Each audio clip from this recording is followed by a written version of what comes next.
Bang Wami, sedikit menanggapi lagi terkait Paula banyak di podcast dia membantah adanya saksi-saksi dan bukti-bukti di persidangan perceraiannya yang diputus bercerai, Bang. Gimana Bang menanggapinya? Assalamualaikum warahmatullahi wabarakatuh dan selamat malam. Ya sah-sah saja ya orang untuk menanggapi, membantah lah ya. Tapi yang jelas ini putusan sudah diputuskan pada tanggal 16 April. Dalam putusan tersebut terbukti adanya minus.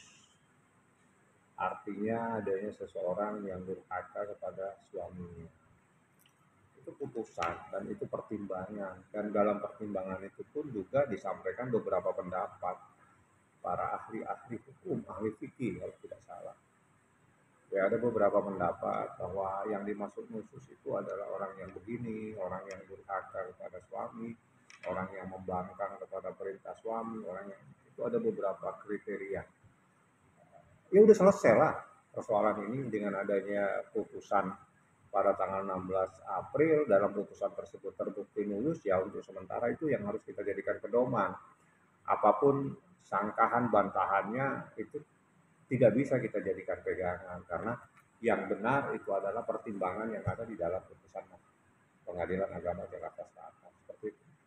Bang, dengan adanya keberatan Paula dengan statement jubir yang ibaratnya membacakan hasil putusan mungkin yang bilang durhaka itu, Bang. Artinya memang ada gak sih undang-undang yang membolehkan untuk seorang jubir pengadilan untuk membeberkan terkait putusan tersebut? Kan yang disampaikan oleh jubir itu adalah putusan antara pemohon dan termohon. Kalau berbicara pemohon dan termohon di Pengadilan Agama Jakarta Selatan ada ribuan perkara. Jadi itu adalah bentuk daripada untuk menyampaikan sesuatu dengan cara inisial. Namun hak yang diberikan berdasarkan peraturan Mahkamah Agung itu ada dan dibolehkan menyampaikan hasil daripada putusan. Itu kan pertimbangan-pertimbangannya aja yang disampaikan. Dari hasil pertimbangan tersebut disimpulkan adanya nilus atau istri durhaka. Itu tidak ada yang dilanggar dalam persoalan.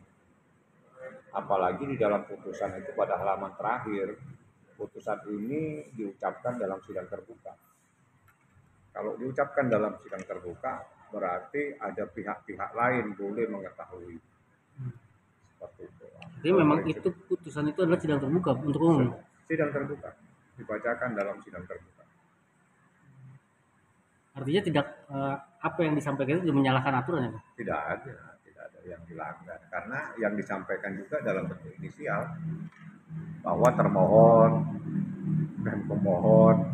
Nah, kok termohon pemohon kok gitu loh. Terus tiba-tiba ada yang panik itu kan bingung. Ngapain gitu. Karena arah daripada putusan tersebut jelas berdasarkan bukti termohon diduga lulus atau diduga menjadi istri yang durhaka kepada suami dan seterusnya.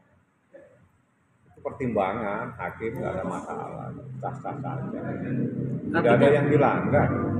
artinya memang ketika adanya perselisihan rumah tangga yang akhirnya ujungnya di pengadilan, harusnya memang udah siap, Pak, ya?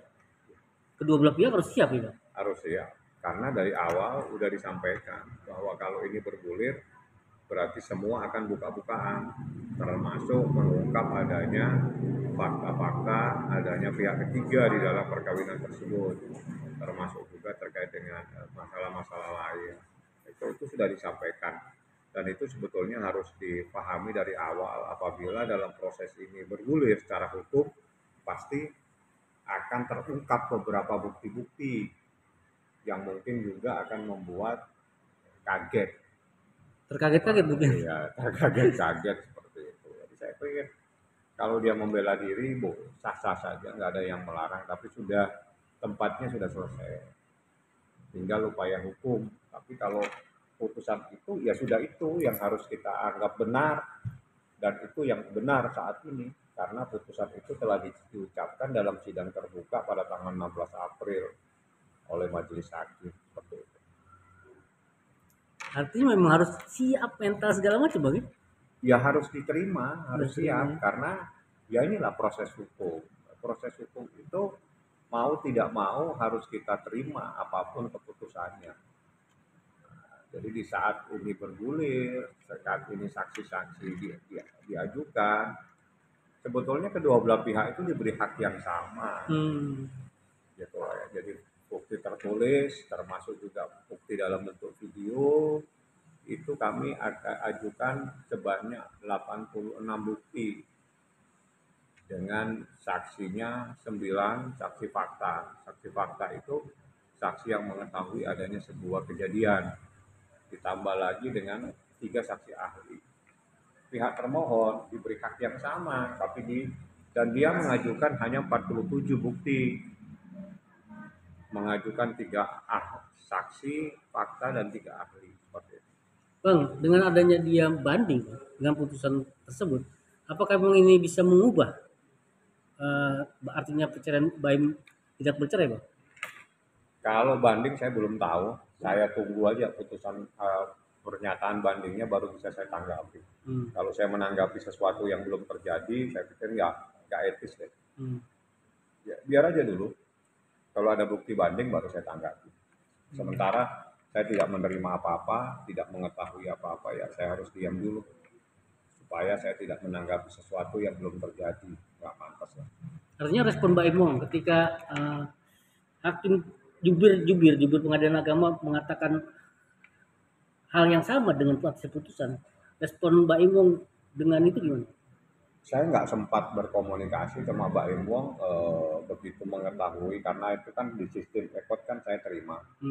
Saya terima pemberitahuan tersebut, jadi saya sampaikan kepada Mbak Imong. Tapi sebetulnya ada yang terpenting yang mungkin tadi kelupaan.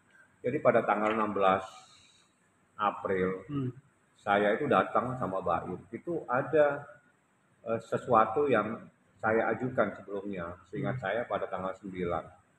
Pada tanggal 9 April, saya mengajukan permohonan kepada majelis hakim karena Mbak Im telepon, Bang boleh nggak saya hadir? Saya bilang, Mbak Im ini putusannya ekot, kita nggak perlu hadir sidang.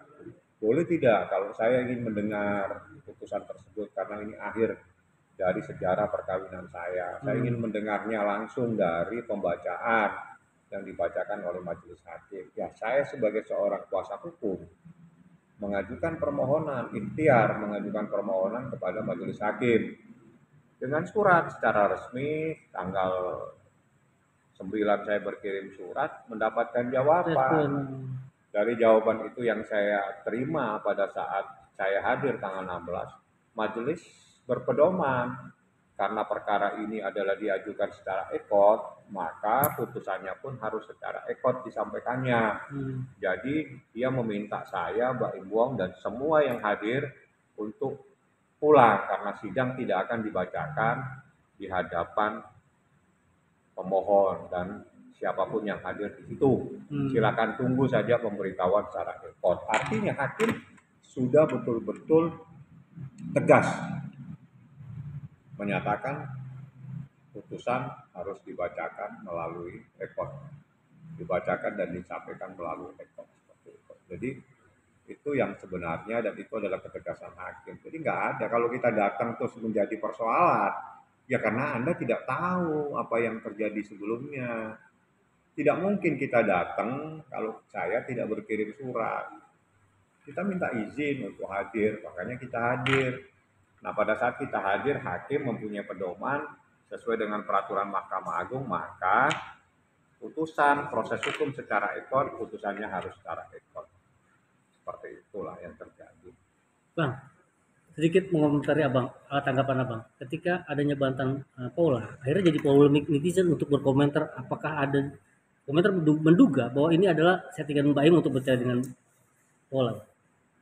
Nggak ada lah, nggak perlu menanggapi yang begituan. Yang tahu kan saya, yang mengikuti proses saya, yang berkomunikasi, yang berkonsultasi Mbak Imong kepada saya. Yang tahu semuanya adalah saya.